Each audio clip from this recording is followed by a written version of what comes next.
Well, the Cardinals lose another tough one at Wrigley, and unfortunately, we've got to talk about that decision by Oli Marmol. What's going on, everyone, and welcome into this edition of b-schaeff Daily. Brenden Schaeffer with you here in the evening hours of Friday, August 2nd, 2024. Cardinals had the afternoon game on Friday at Wrigley Field, the Cardinal debut of Erick Fedde, new to the starting rotation. He did not have his best foot forward on Friday. It was really just one bad inning that got to Fedde, but it was a bad one, and it ends up being all the Chicago Cubs needed to get the win in this one. 6-3 the final over the Cardinals. Cardinals late in the game, though, had an opportunity to potentially rally. Really, there were two spots in this game that the Cardinals, I think, needed to get more out of their offense in some bases-loaded scenarios than they did, and in both cases not able to do it, so they lose the game. That part, you understand. But we're going to have to get into a little bit of a deeper dive on a late-game substitution that Cardinal manager Oli Marmol put together that I know that people had an issue with. And we'll talk about the move and his explanation for it and whether or not we agree with what took place. Let me know in the comments below if you have thoughts or questions or concerns about the Cardinals. I think you probably might have some concerns with the way things are going right now. But hit that subscribe button if you enjoy a daily Cardinals podcast because you're a Cardinals fan and you like hearing somebody plugged into the team talk about the team. That's what I do on b-schaeff Daily, which I post to this YouTube channel, Brandon Schaeffer, St. Louis Cardinals writer, as well as the Spotify feed. Just search b-schaeff Daily on Spotify or Apple Podcast if you're an iPhone user. And the idea behind b-schaeff Daily is that you'll pretty much wake up and find a daily Cardinals podcast in your inbox. Let's get into it, though. Erick Fedde, what do we think about the debut of the new Cardinal right-hander at Wrigley on Friday afternoon? I do love the Friday afternoon businessman special, the matinee at Wrigley that they always have on Fridays. I enjoy that. It's a lot of fun to be there, actually, at a 1:20 p.m. game on Fridays at Wrigley Field, whether it's Cardinals-Cubs or not. I've gone before when it was Cubs-Pirates, I think, and I mean, that was even more fun because I wasn't working. But the Cardinals didn't have much fun on Friday as Erick Fedde got popped in the second inning, was able to kind of settle in from there and was able to get through 5 innings in this one. But 5 innings, 5 runs, all earned, 6 hits, and a couple of home runs on the ledger against Fedde. It was Christian Bethancourt that really had the big swing that cost Fedde with a 3-run shot that took place in that second inning. And the Cubs then added on with another home run later on in the frame when Michael Busch took him deep. And I really feel like the swing by Michael Busch was on a pitch that Fedde has to regret when he looks back on that one. 90 miles per hour, right down dead central middle of the plate. Michael Busch did with it that which you should do with a pitch like that. Bethancourt's home run was interesting. It was middle in, but Bethancourt had sort of an inside-out swing on it, kind of like Tommy Pham's home run, the grand slam the other day at Busch Stadium, similar trajectory. And I think the wind probably helped a little bit on this ball by Bethancourt, but got it into the basket there in right center field. That was a killer as Fedde was seemingly trying to work his way out of the jam in that inning. You're thinking, okay, number 9 batter up. If you find a way to get maybe a ground ball, you can get out of the inning with 1 out. Maybe a double play helps you escape. And that was not to be as the spot for Fedde turns into a 3-run homer. As I mentioned, gave it up to Busch later on.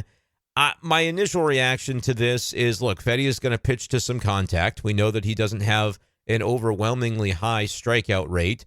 But if you're sitting there today and you saw Erick Fedde give up a 5 spot in the second inning, and your reaction to it was, oh my gosh, the Cardinals picked up as their big trade deadline acquisition for the rotation a guy who has a 5-something career ERA with the Washington Nationals, and then that 1 year in Korea was supposed to change things. No, this guy stinks. He's a lifetime 5.5 ERA guy before this year, and this year was just a blip on the radar. And now that the Cardinals have him, he's going to be terrible. Like, if that's your doomsday scenario that you're building in your mind on Erick Fedde, I'm going to have to push back on it. I don't think that's going to be the case, and I don't think this Erick Fedde version that we saw on Friday at Wrigley Field is going to be the version the Cardinals see every time he takes the ball every 5 days. I think he's going to end up being more than fine for this rotation. I think if you're trying to pigeonhole him into a number 2 spot in the rotation mentally, I mean, that could be a little bit interesting. I talked with Josh Jacobs earlier Friday before the game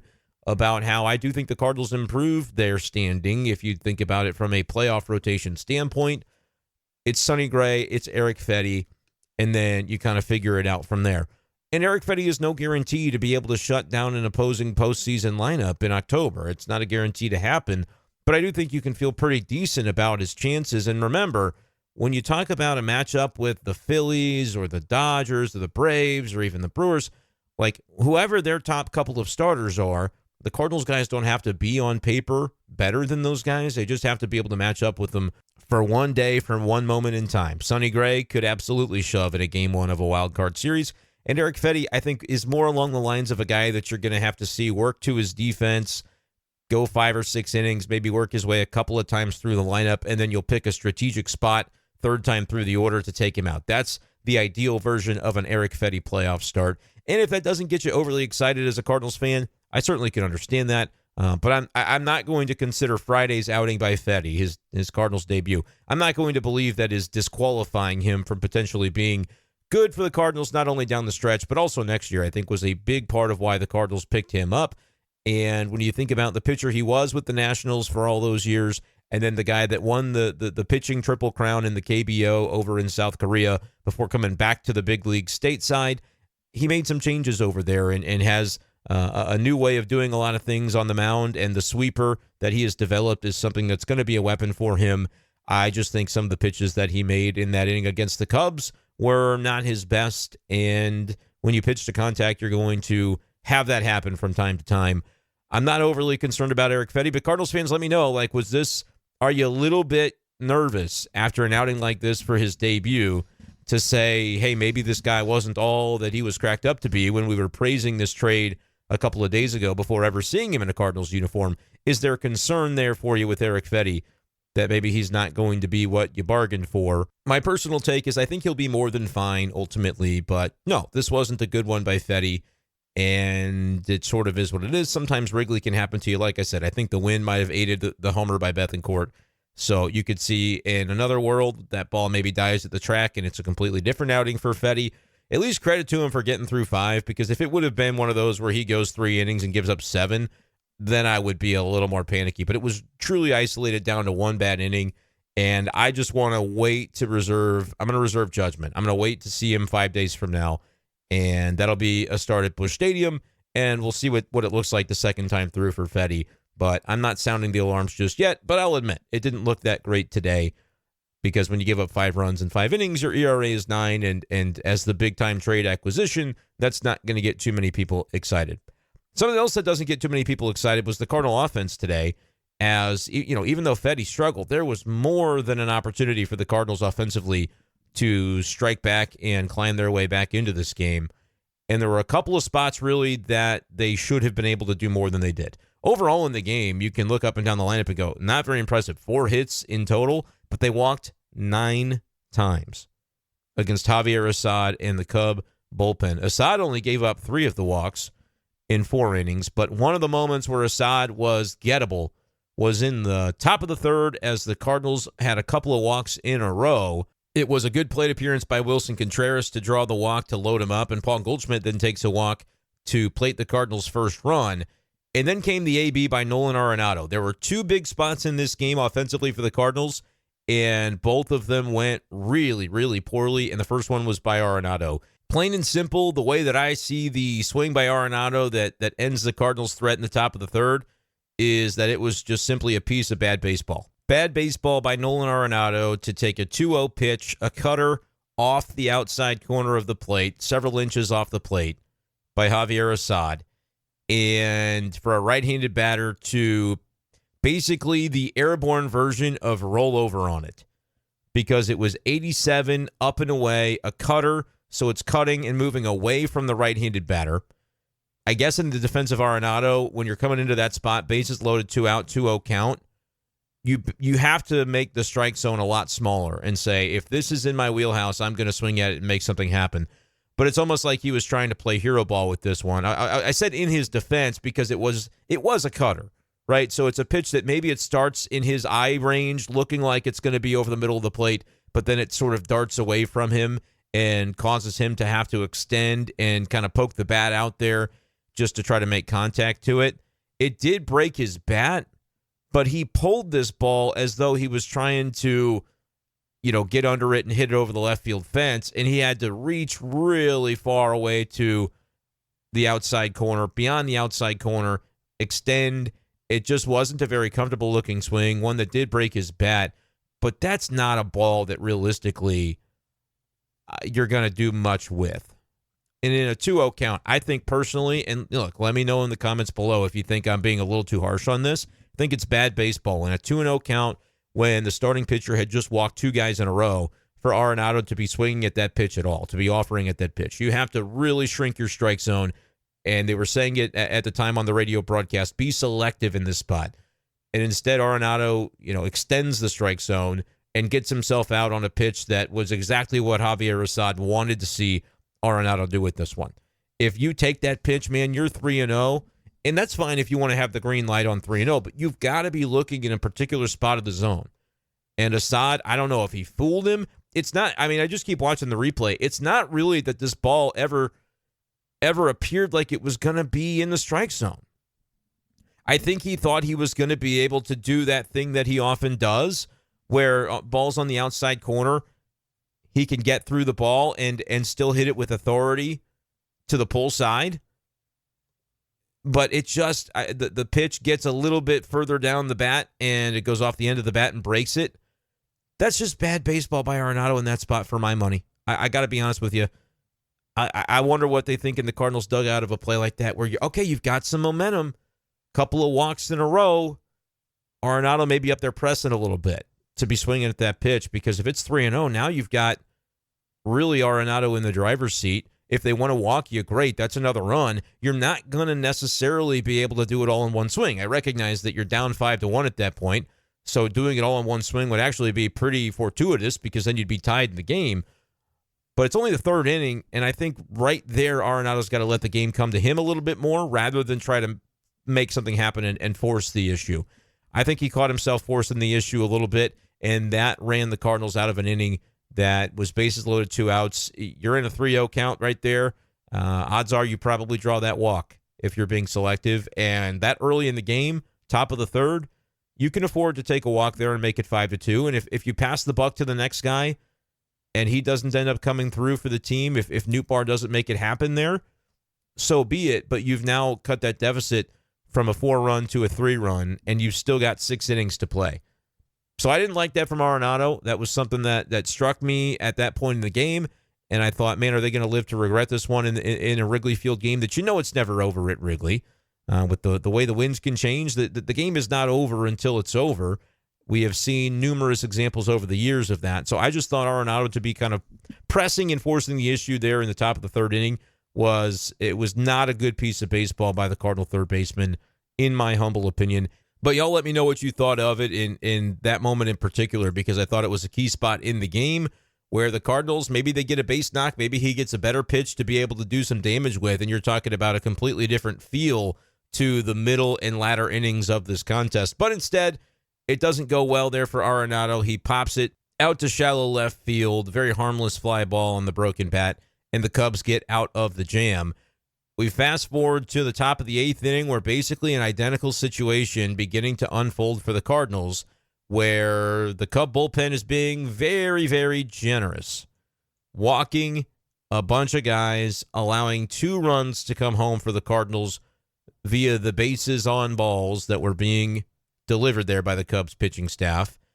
And you're into another spot where suddenly the Cardinals, they're one swing away from not only tying the game, but taking the lead. 3 walks in a row delivered by Julian Merriweather, and then they bring in Hector Neris for the at-bat against Brendan Donovan, and Donovan able to work a walk himself. And that's what leads us to the moment of the game that we're going to have to spend the bulk of our time tonight talking about, as Oli Marmol makes a decision with the bases loaded, 2 outs, to pinch hit for Michael Siani in a left-on-right matchup. Siani, the left-handed batter, Hector Neris, the right-handed relief pitcher for Chicago, pinch hits for him, takes the bat out of his hands, and you might be thinking, all right, Siani is the number 9 batter on the Cardinals. He has pretty meager numbers for the season, if you look at it. Now, all that being said, Michael Siani's OPS up to 630, which is not crazy. It's still the lowest OPS the Cardinals had in their starting lineup today. However, was 1 for 2, also reached base via walk in this game, had already scored a run. And if you just look at the recent numbers by Michael Siani and my internal knowledge of how big of an advocate Oli Marmol is for Michael Siani, I got to say, when this happened, I was surprised. I was surprised that they took Siani out of the game for this opportunity against Hector Neris. Let me just give you the splits for Siani, and then we'll get into the decision that was actually made by Oli Marmol, as well as hearing his explanation for it. Because I put out a tweet saying I think this was sort of the decision being weighed by Oli Marmol, and then folks on Twitter made me second-guess myself because they tried to basically say, well, this could not have been the thought process by Oli Marmol. That would be ridiculous if it was. And then it turned out that it sort of was. But let me give you this from Siani first. Because you might be out there in Cardinals land going, all right, pinch hitting for Michael Siani is not that crazy of a thing. He's been, how often this season have we talked about Michael Siani sort of being the bottom of the barrel of this Cardinals offense, and he's batting ninth. They'd like to keep him in there for defense, but at a certain point, you do have to be able to carry the load offensively. Well, Michael Siani has been carrying the load offensively. I'm going to give you last 7 games, last 15 games, and last 30 games of Siani. Last 7 games, he's hitting .455, is 10 for 22, and he's gotten on base half the time, a .500 OBP and a .455 slug. So he's only hitting singles, but with the bases loaded, a single is going to give you 2 runs, and suddenly you'd be locked into a 5-4 game if that would have come to fruition for Siani in the spot that we're talking about here. So he's getting on base at a .500 clip the last 7 games. Last 15 games, you don't like small samples. Let's go back to his last 15 games. He's hitting .421 with a .488 on base and a .447 slug. That's an OPS of over 900. Would be about 935. Doing some quick math here on that OPS over the last 15 games. It's more than 2 weeks for that sample. Last 30 games, let's extend it even further. Michael Siani over the last 30 games is hitting .342 with a .381 on-base percentage and a .405 slug for an OPS of 786. And I get that that's not the biggest sample. You could look at his full season and say, well, the numbers aren't as good. That's true. But the last 30 games, that's more than a month for Michael Siani, where he's been a 786 OPS. For reference, Alec Burleson on the season, we like Burley, is a 775 OPS.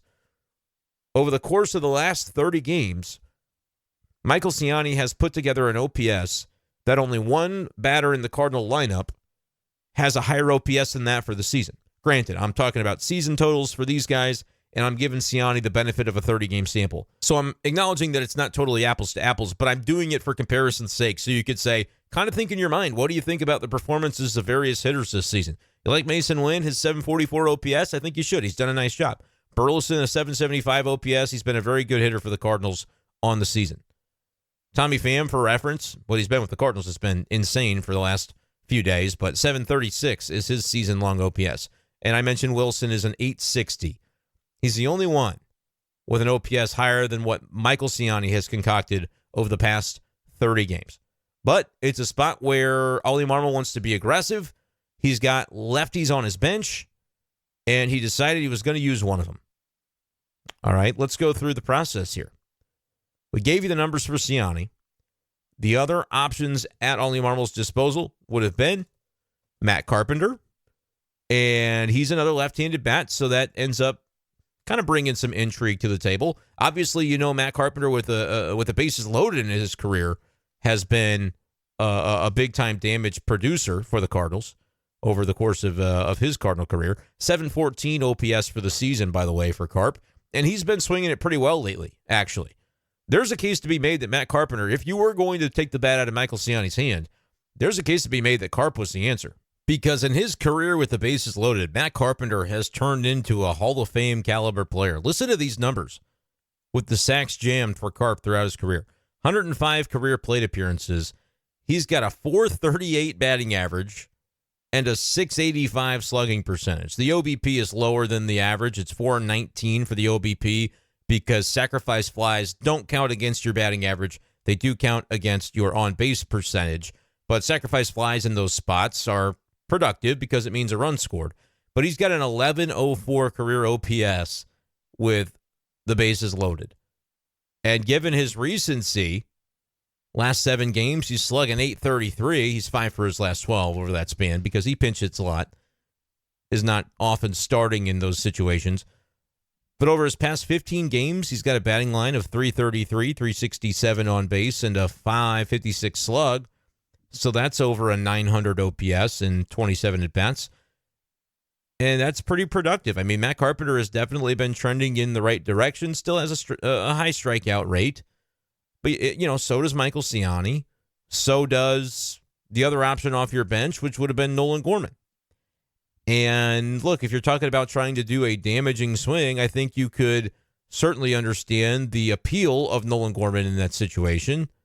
But that is also not the decision that Oli Marmol made here. So we've established Carpenter. We've talked a little bit about Siani. Let's talk about Gorman.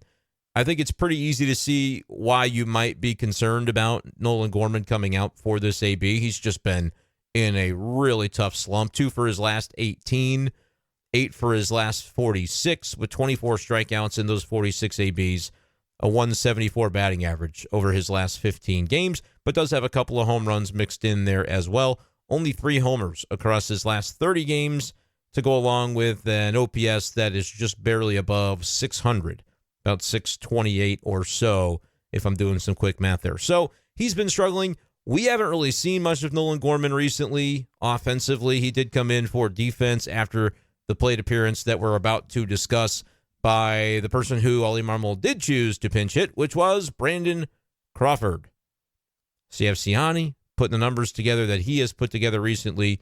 You have the king of bases loaded opportunities, Matt Carpenter. And then you have Gorman, which when Oli Marmol addressed this postgame, he was asked about this moment. We're going to play you his response courtesy of Bally Sports Midwest. But he didn't even mention Nolan Gorman as a possibility, which tells you how far out of sight, out of mind he really might be right now for the Cardinal manager. Crawford, 7 game splits, 3 for his last 14, 7 for his last 34. It's 206 average with an on-base of 325, a slug of 353. So he's OPSing 678 over his last 15 games, and over his past 30 games, he's slugging 299. He's on base 276 and batting 179. So a OPS lower than 600. There is no argument to be made for Brandon Crawford from a recency perspective. I would say of the 4 players that we have discussed, which is Crawford, Siani, Carpenter, and Gorman, Crawford would have been the 4th and final option here that would have made sense in my opinion. However, we saw Oli give the opportunity here to Brandon Crawford, and immediately I'm thinking, what's going on here? Why not just let Michael Siani swing the bat, or let him stand there as Hector Neris walks another guy? Because that's sort of been the theme of the 8th inning for the Cardinals. I think they had 5 walks in the inning, 4 or 5 walks in the inning, couple of runs scoring via walk. It was fantastic. I mean, the Cardinals were in a great spot as a result of the wildness of the Cubs bullpen. First Merriweather, and then Neris contributing to it as well. Crawford goes in there, though, and Neris starts to throw some strikes and strikes him out 94 miles per hour right down the middle, swings through it. So why Brandon Crawford for this opportunity? Well, the radio broadcast tipped me off to it, and folks were discussing it on social media. Brandon Crawford, good career numbers against Hector Neris, 5 for 7 for his career. Okay, could understand that. Has a double within that 5 for 7. You take a look, though, and go a little bit deeper than the surface level when it comes to this 5 for 7, and you'll realize that Brandon Crawford has not faced Hector Neris, actually, since 2019. And he only faced him for 1 plate appearance that season, a plate appearance which ended in a strikeout for Brandon Crawford. You'd have to go back to 2018, which is 6 years ago, to find the last time that Brandon Crawford got a hit off of Hector Neris. So I put it out there and said, seems like Oli Marmol might have been weighing this decision of Michael Siani's hot bat recently versus the 5 for 7 career numbers by Brandon Crawford against Hector Neris. I was just grasping at straws, and I just heard it on the radio broadcast, so I tweeted it out because I was scratching my head and kind of wondering what was going on there, and figured, well, maybe this is something that Oli Marmol is considering in this spot. Wanted to put it out there and see what everybody else might have thought about it.